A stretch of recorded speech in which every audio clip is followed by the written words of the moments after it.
أعوذ بالله من الشيطان اللعين الرجيم. بسم الله الرحمن الرحيم. الحمد لله ذي المن والإحسان وذي العز والسلطان الذي خلق الإنسان وعلمه البيان. والحمد لله الذي نور قلوبنا بولایت آل محمد اللهم صل على. والحمد لله الذي نور قلوبنا بولایت علی امیر المؤمنین وأولاده المعصومین وعلى آله الطيبين الطاهرين ولعنة الله على أعدائهم من الآن إلى قيام يوم الدين. آمين يا رب العالمين. أما بعد فقد قال الله تبارك وتعالى في محكم كتابه المبين وهو أصدق الصادقين وقوله الحق. بسم الله الرحمن الرحيم. يا أيها الذين آمنوا كتب عليكم الصيام كما كتب على الذين من قبلكم لعلكم تتقون. صدق الله العلي العظيم وصدق رسوله النبي الكريم.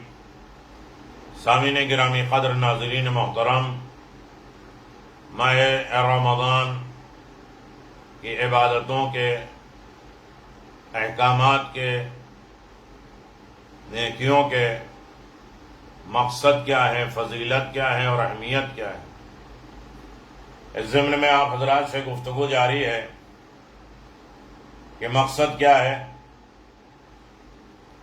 فضیلت کیا ہے اور اہمیت کیا ہے۔ حضور اکرم نے ماہ رمضان میں چھوٹی چھوٹی دعاؤں کے ذریعے ان مقاصدوں کو بیان کیا، اس کی فضیلت، امپورٹنس، اس کے مقام کو بھی ظاہر کیا اور اس کی اہمیت کو بھی بتایا ہے۔ لہذا اسی معصوم کے سہارے ہم اپنی زندگی میں ان مقاصدوں کو حاصل کریں، فضیلتوں کو اور اہمیتوں کو جانیں اور اس پر عمل کریں۔ پیغمبر اسلام صلی اللہ علیہ وسلم نے فرمایا، اللہم وفر فی حظی من برکاتک وسہل سبیلی الی خیراتک ولا تحرمنی قبول حسناتک یا ہادیا الی الحق المبین۔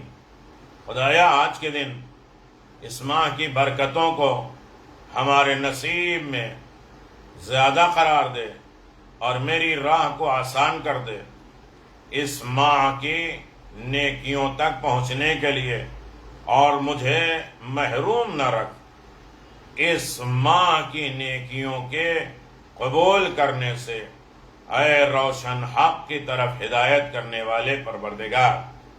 اس دعا میں اللہ تبارک و تعالیٰ سے جو ہم نے التجا کیا ہے، فریاد کیا ہے، پہلی چیز ماہ رمضان کی برکتوں سے زیادہ سے زیادہ فائدہ اٹھائیں، مستفید ہوں، فیضیاب ہونے کی دعا مانگی ہے۔ دوسرا، ماہ رمضان کی نیکیوں کی طرف آگے بڑھنے کی راہ کو آسان کیا گیا، اور یہ ہمارے لیے رکاوٹیں ختم ہو جائیں اور ہر طریقے کی نیکی کرنے کے لیے آسانیاں ہوں۔ ہم چھوٹا بھی کام کوئی کرنا چاہتے ہیں، کتنی رکاوٹیں آتی ہیں۔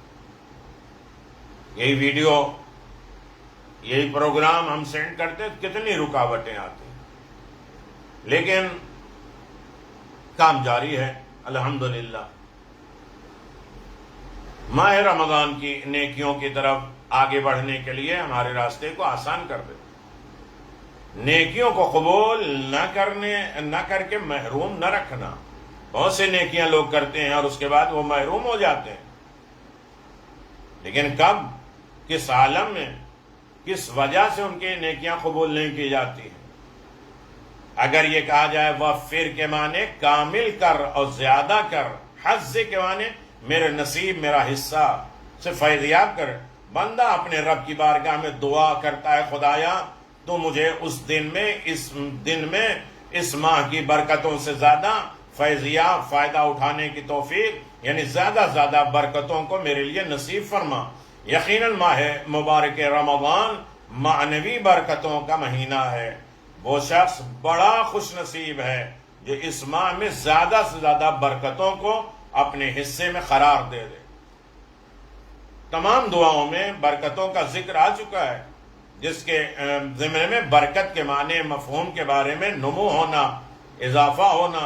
برکت ایک خیر الہی ہے جو ہر چیز کی ظرفیت اور اس کے استعداد کے مطابق اس چیز میں پوشیدہ ہے، کتنی کیپیسٹی ہے اور کتنی اس میں لیاقت پائی جاتی ہے، اس کے اعتبار سے برکت پائی۔ جیسے نسل میں برکت یعنی نسل کا باقی اور جاری رہنا، وقت میں برکت یعنی تمام ضروری کاموں کے انجام دہی کے لیے وقت کا کافی ہو جانا۔ ہم کہتے ہیں وقت میں برکت ہی نہیں ہے، ہر نیکی کے لیے کہاں وقت ہے، لیکن ان وقتوں کے لیے، اچھے کام کے لیے وقت پورا ہو جانا یہ کافی برکت ہے۔ اسی لیے رزق میں برکت، علم میں برکت، دوسری چیزوں میں بھی اسی طرح اعتبار سے برکت ہے۔ البتہ ہر چیز میں زیادتی برکت نہیں ہے، بلکہ برکت کا تصور وہی ہوتا ہے جہاں خیر ہے۔ افراد برکت یعنی وہ لوگ جو برکت کے ذریعہ ہیں۔ نمبر 1 انبیاء۔ قرآن کریم میں حضرت نوح علیہ السلام کی دعا ہے، قیل یا نوح اہبط بسلام منا وبرکات علیہ۔ کہا گیا ہے نوح کشتی سے اترو، ہماری طرف سلامتی اور برکتوں کے ساتھ آ جاؤ۔ اور جناب نوح کے علاوہ اس دیگر پیغمبروں کا بھی قرآن میں ذکر ہے جو اللہ کی برکتوں سے بہرہ مند ہوئے۔ ائمہ معصومین علیہم السلام ایک برکت کا ذریعہ ہے، پہلے نبی، پھر اس کے بعد معصومین علیہم السلام برکت کے ذرائع ہیں۔ امام صادق نے فرمایا بنا اثمارات الاشجار وعینعات الثمار وجرت الانہار وبنا ينزل غیث السماء وینبت اشت الارض۔ ہمارے وجود کی برکت سے درخت پھل دیتے ہیں، نہریں جاری ہوتی ہیں، آسمان سے پانی برستا ہے، زمین سے پودے اگتے ہیں، ہماری برکتوں کے نتیجے، ہمارے وسیلے سے۔ تیسرے برکت کے ذریعے صاحبان علم، صاحبان ایمان، ایمان والے برکت والے ہیں۔ قیل یا نوح اہبط بسلام منا برکات علی وعلی ممن معک۔ اللہ اکبر۔ سورہ ہود آیت نمبر 48۔ کہا گیا ہے نوح کشتی سے اترو، ہماری طرف سلامتی اور برکت کے ساتھ۔ یہ سلامتی برکت اس قوم پر ہے جو آپ کے ساتھ ہے۔ ظاہر ہے کہ جو لوگ جناب نوح کے ساتھ ان کی کشتی پہ سوار تھے وہ حضرت نوح کی پیغمبری پہ ایمان لائے، لہذا پروردگار نے انہیں طوفان کے عذاب سے سلامتی اور نعمتوں میں برکت عنایت فرمائی۔ انبیاء برکت کا ذریعہ، ائمہ برکت کے ذریعہ، صاحبان ایمان ہیں جو برکت کا ذریعہ، جن پر ہمیشہ برکتوں کا نزول رہتا ہے، لہذا جو ان کے راہ میں آگے بڑھتا ہے، ان سے قریب ہوتا ہے، انبیاء سے، ائمہ سے، صاحبان ایمان سے بڑھتا رہتا، قدم بڑھاتا رہتا ہے، ان پر اللہ کی رحمتوں اور برکتوں کا نزول ہوتا ہے۔ اور یاد رہے برکت کے مقابل میں نحوست آتی ہے، جس کے معنی اللہ کی نعمتوں اور برکتوں کو منقطع ہو جانا، ٹوٹ جانا۔ چنانچہ جو بھی راہ انبیاء اور ائمہ سے منہ موڑ لے اور خدا اور رسول کے احکام کی مخالفت کرے، اس سے برکتیں ختم ہو جاتی ہیں۔ نمبر 2 برکت چیزیں کیا ہیں؟ قرآن۔ برکت والی چیزیں کیا ہیں؟ قرآن۔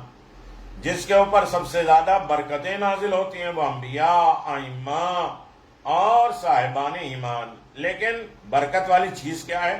کا قرآن۔ البیت الذی یقرع فی القرآن یذکر اللہ عز وجل فیہ تکثر برکہ۔ جس گھر میں قرآن کریم کی تلاوت ہوتی ہے، خدا کریم اس گھر میں بہت زیادہ برکتوں کا نزول کرتا ہے۔ عقل۔ حضرت امام جعفر صادق علیہ السلام کا ارشاد ہے لا غنا مثل العقل۔ عقل کی طرح کوئی چیز پورے خیر اور برکت نہیں ہے۔ تیسری چیز ہے برکت، کعبہ۔ ان اول بیت وضع للناس للذی ببکۃ مبارکۃ وہدی للعالمین۔ بے شک سب سے پہلا گھر جو لوگوں کے لیے بنایا گیا وہ مکے میں ہے، مبارک ہے، عالمین کے لیے سبب ہدایت ہے۔ چوتھا ہے سلام، سلام کرنا برکت، قرآن، کعبہ، عقل اور سلام کرنا یہ بھی برکت۔ ہماری زندگی کہتے ہیں ہماری برکتیں چھن گئی، ہم سلام کہاں کرتے ہیں؟ فَإِذَا دَخَلْتُمْ بُيُوتًا فَسَلَّمْ عَلَىٰ أَنفُسِكُمْ تَحِيَّةٌ مِّنْ عِندِ اللَّهِ مُبَارَكَةً طَيِّبَةً، جب گھروں میں داخل ہو تو بس اپنے اوپر سلام کرو، یہ اللہ کی طرف سے نہایت ہی بابرکت اور پاکیزہ تحفہ ہے۔ بارش یہ برکت ہے، ارشاد ہے وَنَزَّلْنَا مِنَ السَّمَاءِ مَاءً مُبَارَكًا فَأَنبَتْنَا بِهِ جَنَّاتٍ وَحَبَّ الْحَصِيدِ، اور ہم نے آسمان سے بابرکت پانی نازل کیا ہے، پھر اس سے باغات اور کھیتی کا غلبہ کیا ہے۔ اس کے علاوہ بھی بہت سی چیزیں ہیں آیات اور روایت میں جو اسے برکت قرار دیا ہے۔ یہ تمام چیزیں بابرکت ہیں۔ اگر انسان چاہتا ہے کہ وہ اللہ کی برکتوں سے بہرہ مند ہو تو اسے جن چیزوں پر اللہ کی رحمتیں اور نعمتیں اور برکتوں کا نزول ہو ان کی راہ میں چلنا چاہیے۔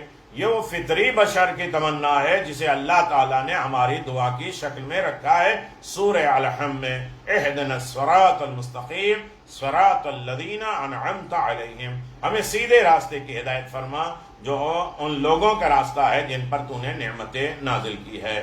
یقیناً آپ دیکھیں الذین انعمت علیہم سے مراد جو ہے وہ شیعت علی، الذی انعمت علیہم بولایت علی ابن ابی طالب، لہذا برکتوں کے نزول کے لیے ضروری ہے کہ راہ اہل بیت ہو، راہ ولایت پہ گامزن ہو۔ 19 ماہ رمضان کی شب قدر ہے، شب ضربت بھی ہے، یعنی 19 ماہ رمضان علی زخمی ہو گئے، یعنی قرآن صامت کے نزول، قرآن ناطق کا عروج کا دن ہے۔ خدایا ہمیں توفیق عطا فرما کہ قرآن کے راہ علی پر چلنے کی توفیق دے۔ یہ دونوں ایک دوسرے سے کبھی جدا نہیں ہوں گے، اس لیے کہ پیغمبر کی حدیث ہے علی مع الحق والحق مع علی، علی مع القرآن والقرآن مع علی، علی قرآن کے ساتھ ہیں اور قرآن علی کے ساتھ ہے۔ دوسرا جملہ ہے وَسَحِّلْ سَبِيلِ إِلَىٰ خَيْرَاتِكَ، دعا کے اس فقرے میں بندہ مومن اپنے خدا کی بارگاہ میں یوں سوال کر رہا ہے خدایا میرے راہ کو آسان فرما، اس ماہ کی نیکیوں تک پہنچنے میں ہم نیکی کرنا چاہتے ہیں لیکن ہمارے لیے آسان راستہ نہیں ہے، رکاوٹیں ہیں، سدباب ہیں، لہذا خیر کی تعریف، خیرات خیر کی جمع ہے۔ خیر اس چیز کو کہتے ہیں جسے ہر کوئی پسند اور اپنے لیے طلب کرتا ہے، مگر شرط یہ ہے کہ اس کی طلب سچی ہو یعنی فطری ہو، کیونکہ کبھی کبھی انسان غیر فطری طلب کے سبب غلط کو صحیح مان کر برے کو خیر سمجھ کر اپنے لیے طلب کر لیتا ہے۔ ابو علی سینا نے بھی خیر کی یہی تعریف کی ہے، خیر یعنی وہ چیز جس میں ہر چیز کسی کی رغبت ہوتی ہے، جیسے عقل ہے، عدالت ہے، عزت ہے، شرافت ہے۔ مثالوں سے بات واضح ہے، رغبت رجحان شوق آمادگی سے مراد فطری رغبت ہے۔ اسلام دین فطرت ہے، لہذا اسلام نے کبھی بھی کسی فطری طلب رغبت سے انسان کو نہیں روکا، اسی لیے رہبانیت دنیا اور آخرت کی تمام ضرورتوں کو چھوڑ کر شادی ازدواج وغیرہ کو ترک کر دیتے ہیں، جنگلوں صحراؤں اور پہاڑوں میں جا کر دنیا ہی کو چھوڑ دیتے ہیں، کہتے ہیں یہ اسلام ہے۔ اسلام کے اکثر مسائل اجتماعی زندگی کے متعلق ہے، ایک ساتھ ہے، اکیلے نہیں ہے۔ چنانچہ خیر سے مراد وہ چیز ہے جس میں انسان کی فطری طور پر رغبت پائی جاتی، رجحان پائی جاتی، اس کی ضد ہے شر، اور شر کوئی چیز نہیں ہے بلکہ خیر کا نہ ہونا بھی شر ہے، جہاں خیر نہ ہو وہ شر ہے۔ علامہ طباطبائی فرماتے ہیں لیس الشر الا عدم الخیر، یقیناً خیر، شر اور خیر کے ضمن میں نے باتیں کی ہیں 3 ماہ رمضان کے دعا کے سلسلے میں۔ سوال یہ ہے کہ جب خیر فطری طور پہ انسان کے رغبت ہوتی ہے اور انسان اسے فطری طور پہ چاہتا ہے تو پھر خیر تک پہنچنے کے لیے راہ دشوار مشکل کیوں ہو جاتی ہے؟ سب سے پہلی بات یہ ہے کسی بھی چیز میں انسان کے رغبت کا ہونا، اس چیز تک پہنچنے کے لیے راہ کا مشکل یا آسان ہونا، یہ دو الگ الگ باتیں۔ دوسری بات یہ کہ انسان صرف اپنی مشکل کام سے متعلق ہی اللہ سے دعا مانگے ایسا نہیں ہے، بلکہ حدیث میں وارد ہے کہ اللہ اپنے بندوں سے چاہتا ہے کہ وہ چھوٹی چھوٹی چیزوں سے متعلق میں دعا مانگے۔ رسول اکرم صلی اللہ علیہ وسلم سے مروی ہے کہ بندہ اپنے ہر ضرورت کو خدا سے طلب کرے، یہاں تک کہ اپنے تمام معاملات کو خدا کے سامنے پیش کرے، اسی سے راز و نیاز کرے، کیونکہ جب تک انسان وہ آسان نہیں ہو کرے گا کوئی چیز آسانی نہیں ہوگی، اللہ ہی سارے آسان کام کراتا ہے۔ لہذا اپنے خدا کے بارگاہ میں انسان ان مسائل کو دیکھے، پرکھے اور اس پر غور کرے۔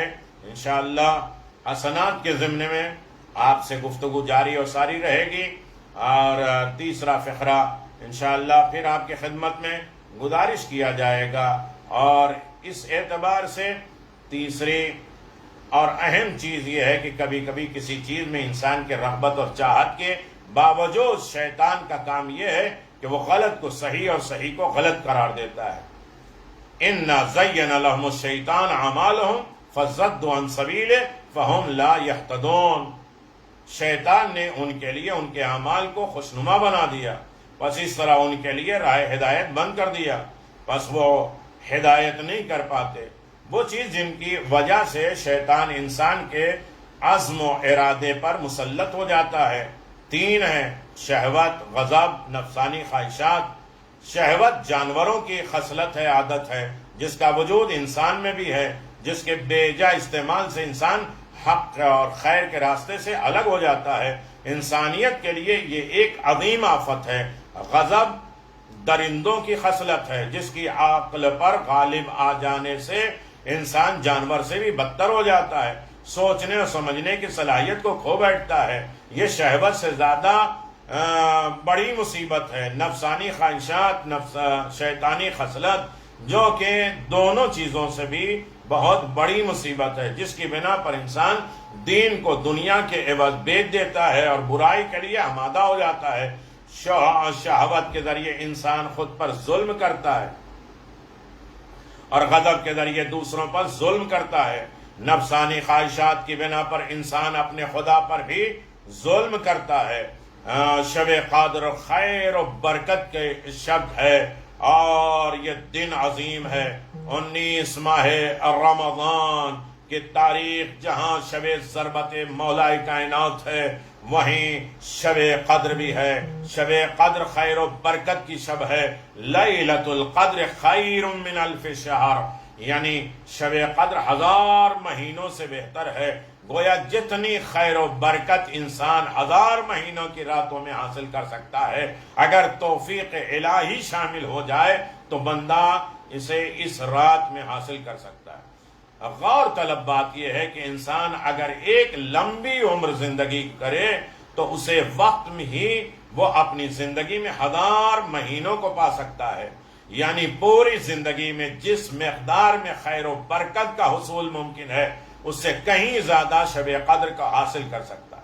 شب قدر کو درک کرنے سے مراد صرف رات بھر جاگنا نہیں ہے، نہیں صرف بطور عادت عبادت کرنا ہے، بلکہ معرفت اور اس کے شرائط کے ساتھ رات بھر جاگ کر عبادت کرنا ہے۔ اگرچہ کما حقہ شب قدر کا ادراک کسی غیر معصوم کے لیے ناممکن ہے، معصوم کے علاوہ کوئی بھی نہیں جانتا۔ شب قدر بابرکت شب ہے۔ انا انزلناہ فی لیلۃ المبارکہ، ہم نے اس قرآن کو اس مبارک رات میں نازل کیا ہے۔ وہ مبارک رات یعنی پربرکت رات شب قدر ہے، کیونکہ انا انزلناہ فی لیلۃ القدر، ہم نے اس قرآن کو شب قدر میں نازل کیا۔ یہ تفسیر القرآن بالقرآن ثابت ہوتا ہے کہ وہ مبارک رات شب قدر ہے جس میں اللہ نے قرآن کریم کو نازل کیا، برکت یعنی خیر کثیر کا تسلسل جاری رکھا۔ شب قدر نزول قرآن کریم کی بنا پر پرخیر برکت ہے، اور 19ویں تاریخ کی اس دعا کے پہلے فقرے میں اللہ سے عاجزانہ درخواست یہ ہے کہ خدایا اس ماہ کی برکتوں کو میرے حصے میں قرار دے دے۔ دوسرے فقرے میں التجا ہے خدایا اس ماہ کے خیرات اور نیکیوں کی طرف میرے راہ کو آسان کر دے۔ گویا آج کی دعا میں اللہ سے خیر و برکت کی امید میں بندہ اس کی بارگاہ میں دست بدعا کرتا ہے، اور شب قدر شب پر خیر برکت ہے، لہذا خالق کی بارگاہ میں دعا ہے کہ خدایا تجھے واسطہ ہے اس شر شگافتہ کا جس کے خون سے محراب مسجد خونین ہو گئے، جہاں سے فزت برب الکعبہ کی صدا بلند ہو رہی ہے۔ فضا میں ایک اور آواز گونجی، قد تحمدت ارکان الہدی۔ خدایا تجھے اس آواز کا بھی واسطہ اس ماہ مبارک بالخصوص شب اور خیر کی برکت سے ہمیں محروم نہیں کرنا۔ یقیناً آپ دیکھیں اس کے بعد حسنہ ہے، اور حسنہ میں انشاءاللہ آپ سے گفتگو رہے گی، لیکن آج عظیم تاریخ ہے، عظیم تاریخ کے اعتبار سے ولایت علی ہر حسنہ ہر نیکی کی جان ہے۔ ابھی میں نے 30 پیغامات میں پوری بات تفصیل کے ساتھ کہہ دیا کہ ولایت کسے کیا ہے، خیر کیا ہے، اور سیاح کیا ہے، بغض علی۔ یہ ساری سیاح ہے، ساری برائیاں آل محمد سے دشمنی ہے، اور سارا خیر ولایت علی ہے۔ ربنا آتنا فی الدنیا حسنہ وفی الآخرۃ حسنہ وقنا عذاب النار۔ یہ ضمن میں آپ کی خدمت میں گزارش کر چکا ہوں، اور بڑی تفصیل کے ساتھ آپ کی خدمت میں گزارش کر رہا تھا، لیکن وقت نہ ہونے کی وجہ سے ان تمام چیزوں کو پیش نہیں کر سکتا۔ آج کی دعا کا تیسرا جملہ ہے وَلَا تَحْرِمْنِي قبول الحسنات۔ خالق کائنات کی بارگاہ میں التجا ہے، خدایا اس ماہ کی نیکیوں کی قبولیت سے مجھے محروم نہ کرنا۔ حسنہ کی تعریف کیا ہے؟ حسنہ نیکی کو کہتے ہیں، جس کی جمع ہے حسنات۔ حسنات کی تعریف میں راغب الاصفہانی لکھتے ہیں حسنہ اس نعمت کو کہتے ہیں، چاہے وہ دنیاوی ہو یا اخروی ہو، جس کے پاس سے انسان کی روح اور جسم کو سرور اور خوشی حاصل ہوتا ہے، اور اس کی ضد ہے سیاح۔ اس کے اپوزٹ کیا ہے؟ سیاح برائی۔ فَمَنِ النَّاسِ مَنْ يَقُولُ رَبَّنَا آتِنَا فِي الدُّنْيَا وَمَا لَهُ فِي الْآخِرَةِ من الخلاق ومنهم يقول ربنا آتنا في الدنيا حسنة وفي الآخرة حسنة وقنا عذاب النار۔ بس لوگوں میں سے کوئی ایسا بھی ہے جو کہتا ہے کہ اے ہمارے پروردگار ہمیں دنیا ہی میں نیکی عطا کر دے، اور ایسے شخص کے لیے آخرت میں کوئی حصہ نہیں ہے۔ اور ان میں سے کوئی ایسا نہیں ہے جو یہ کہتا ہے کہ اے ہمارے پروردگار ہمیں دنیا میں بھی نیکی عطا فرما اور آخرت میں بھی نیکی عطا فرما، ہم کو جہنم کی آگ سے آزاد کر دے۔ یقیناً ان دو آیتوں سے لوگوں کے طرز تفکر غور کرنے کا انداز معلوم ہوتا ہے۔ کچھ لوگ ایسے بھی ہیں جنہیں صرف دنیا ہی کی فکر ہے، اور اپنی زبان حال سے صرف اور صرف دنیا کی نعمتیں ہی خدا سے چاہتے ہیں، آخرت کی انہیں فکر نہیں ہے۔ لہذا خدا کریم نے ان کے لیے کہا ما لہ فی الآخرہ من خلاق، ان کے لیے آخرت میں کوئی حصہ نہیں ہے۔ پھر لوگ وہ ہیں جو دنیا اور آخرت دونوں میں اللہ کی نعمتوں سے سرشار ہوتے ہیں، کامیاب ہوتے ہیں، خوش ہوتے ہیں۔ لہذا دنیا اور آخرت میں ہر وہ چیز جو رضائے معبود ہو، جو خدا کی خوشنودی کا سبب بنے، اسے طلب کرے۔ امام جعفر صادق علیہ السلام فرماتے ہیں انہا حسنۃ السیئہ فی الرزق ومعاش وحسن الخلق فی الدنیا ورضوان اللہ والجنہ فی الآخرہ۔ حسنہ یعنی رزق روزی میں وسعت ہے، دنیا میں حسن خلق ہے، اور اللہ کی رضایت اور آخرت میں جنت ہے۔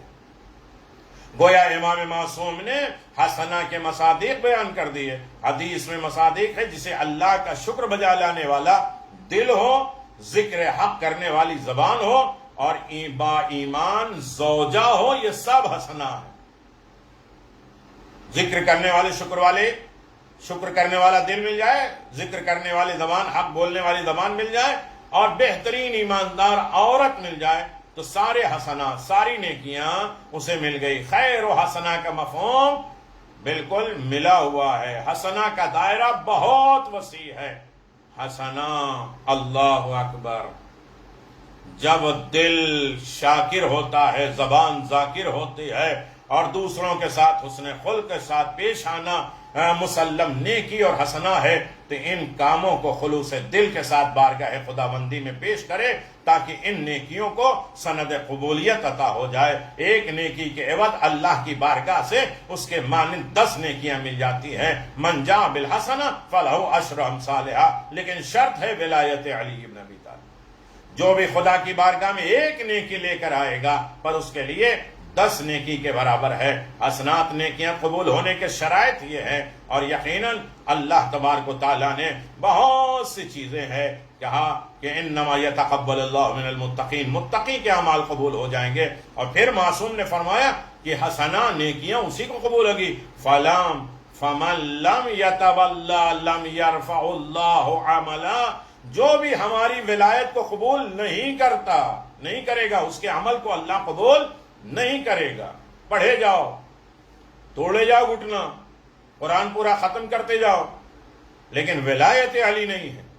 روزانہ سارے پیغامات صرف نماز، دعا، یہ اچھائی یا وہ خوبیاں، دوسرے ممالکوں کی تعریف، ولایت علی مولا کائنات کی تعریف دیکھو، یہ سارے عمل کی قبولیت کا ذریعہ ہے۔ ائمہ معصومین، امام زمان سے وابستگی، یہ ساری نیکیوں اور اچھائیوں کی قبولیت کا ذریعہ ہے۔ شرائط ہے، حقوق الناس کی رعایت ہو، بندوں کا حق جو ہے حسن خلق، اچھا اخلاق ہو، صلہ رحمی ہو، تو جو قبولیت اعمال ضروری ہیں خدا اس کی بارگاہ میں دعا کرتا ہے۔ اور اے مالک، سب سے پہلے ہمیں نیک عمل بجا لانے کی توفیق عنایت فرما، اسے سند قبولیت بھی عطا فرما۔ بہت سی چیزیں ہیں جن کی وجہ سے اعمال قبول کیا جاتا ہے۔ میرے عزیزو، یقیناً اعمال کے ذمہ دار علی ابن ابی طالب علیہ السلام ہے۔ عزیزو، جناب ام کلثوم، جناب زینب سلام اللہ علیہ کے ہاں افطار میں علی ابن ابی طالب ہے، تڑپ رہے ہیں، رو رہے ہیں، بے چین ہیں، آسمان کے نیچے جا کے آواز دے رہے ہیں، ہاں یہ وہی رات ہے۔ بیٹیاں پریشان ہیں، کون سی رات ہے؟ آج ہماری تمہاری جدائی کی رات ہے۔ دیکھو مرغابیوں کو کھانے پینے کے انتظام کر سکنا تو رکھنا، ورنہ انہیں آزاد کر کرنا۔ کوئی کوفے والا ہوتا اور یہ دیکھتا کہ علی جانور کو بھی پیاسا برداشت نہیں کر سکتے، یہ کوفے والوں نے کس طرح آل محمد کو پیاسا، اور کبھی کھجور کبھی پتھر مارتے تھے، اور دروازوں کی کیلوں نے روکا، بے جان چیزوں نے روکا۔ علی مسجد میں آئے، ظالم نے ضربت لگائی، یہ آواز گھر میں پہنچی ہے، جناب زینب ام کلثوم تڑپ گئیں۔ صرف ایک ضربت، ایک زخم ہے، لیکن ہاں زادارو بیٹی تڑپ گئی۔ ہاں اس وقت کیا ہوگا جب ایسے باپ کا جس میں کوئی خالی جگہ نہیں ہوگی، اور اس وقت وہ بیٹی تلاش کرے گی اپنے بابا کے جس میں کوئی خالی جگہ ڈھونڈ رہی ہوگی جہاں باپ کو بوسہ دے کے رخصت کر سکی ہوگی۔ اسی لیے جناب سکینہ کہہ رہی تھی مقتل میں، پھوپھی اماں اجازت دے دو، میں کربلا میں مقتل میں جانا چاہتی ہوں۔ تو ایک مرتبہ آواز دی جناب زینب نے، بیٹی میرا بھائی اس وقت امتحان دے رہا ہے، نہ جاؤ۔ کہا پھوپھی اماں آپ منع کرتی، میں نہیں جاتی، لیکن میں نے سنا ہے کہ مسجد کوفہ میں آپ کے بابا کے سر پہ صرف ایک ضربت لگی تھی، آپ اپنے حجرے سے دروازے تک 70 مرتبہ دوڑ کے آئی تھی، میرا بابا تو سور سے شام تک مارا جا رہا ہے، کوئی نیزے مارتا ہے، کوئی تلوار مارتا ہے، اور طرح طرح کے زخم ہے۔ سکینہ جاؤ، بابا ملے تو میرا سلام کہہ دینا۔ وہ بیٹی جو باپ کو ذبح ہوتے دیکھ رہی ہے، وہ بیٹی جو باپ کا کٹا سر دیکھ رہی ہے، وہ بیٹی جو باپ کے لاشے کو پامال دیکھ رہی ہے، ارے جناب زینب ایک زخم دیکھ کے برداشت نہ کر پائی، باپ کا سر زینب کی گود میں، آنکھ میں آنسو آ گئے، تڑپ کے رو کے کہتے ہیں علی بیٹی زینب میری زندگی میں رو رہی ہو، کہ جس کا بابا جا رہا ہو وہ بیٹی گریا بھی نہ کرے۔ زینب بڑے رونے کے مقام آئیں گے، اے زینب کوفہ اور شام کے درباروں میں کیسے جاؤ؟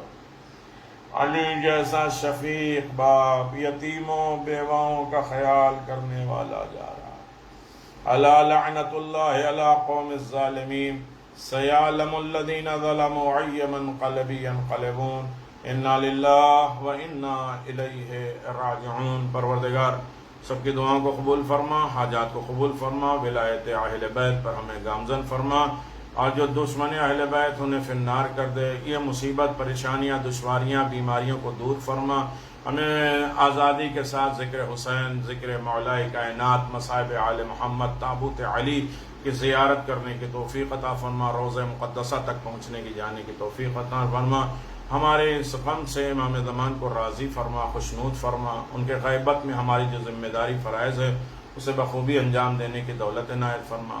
ربنا تقبل منا انك انت السميع العليم بحق محمد وآله الطيبين الطاهرين۔